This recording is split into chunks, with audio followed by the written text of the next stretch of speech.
Thank you, Mr. Concertmaster, fellow Toastmasters. What is your passion? My passion is creating video biographies. I sit a person down, I interview them with a video camera behind me, and I ask questions about their life. Then when I'm done with that interview, I create and edit, and I add music and pictures to create a video. I've met some very interesting people that way. But there's one interview I will never forget. 4 years ago, my wife's hairdresser called me and said, "Bob, would you do an interview of my parents for their 40th wedding anniversary? We're having a big party and we'd like them to share that video with the rest of the family." Sure, April, I'd love to do it. Well, 3 weeks later, I got together with her parents at April's house, sat them down on the couch, and started to ask them questions. They told me that they had met in Hartford on a blind date with Alan Freed at a rock and roll concert. April's mother said that she was scared when her first had her kids in school because they were in the inner city and she was afraid of what might happen to them. Then they shared with me that they had lived in Hartford all of 40 years of their marriage. Well, the interview went quite well. At the end of an hour and a half, I thought I'd ask one more question. Is there anything else you need to say? Anything else that you want to tell your children?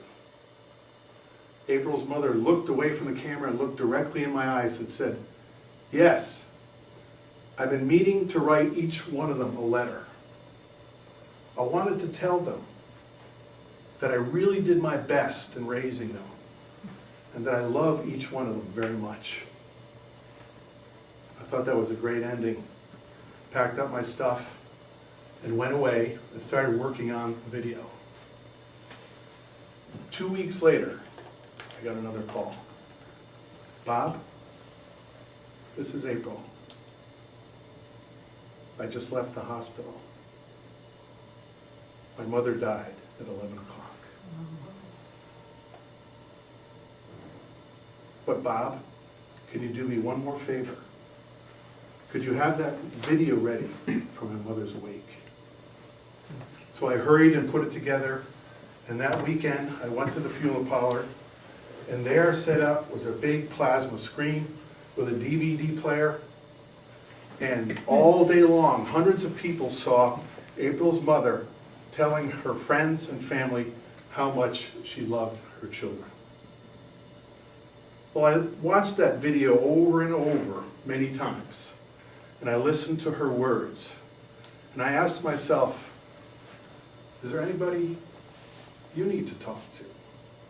Anything that you need to say to your mother, your wife, your daughter? And I thought back to the time when I was 40 years old, and I decided I was going to tell my father that I loved him. Well, my dad and I had always had a great relationship. We joked around a lot, we played sports together, we teased my mother, but it was never a very intimate relationship. And then I wondered what would happen if I told him that I loved him. You should have been with me that particular day.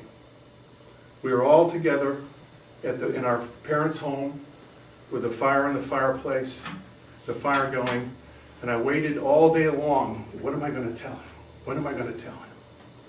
Finally, at the end of the day, as we were walking out the door, I turned to my father and blurted, "Dad, I love you," and kind of gave him a feeble attempt to give him a hug. And he looked at me with a surprised look on his face. And he mumbled, "Me too. Me too." That was the first time my father had ever told me he loved me. Those two simple little words meant so much to me. And over the years, every time I saw him, I would say to him, "Dad, I love you." And Dad would respond to me, "Me too." And as the years progressed, that Me Too got louder and louder. And then on my dad's last day in his life, my wife, my mother, and I were standing around his hospital bed.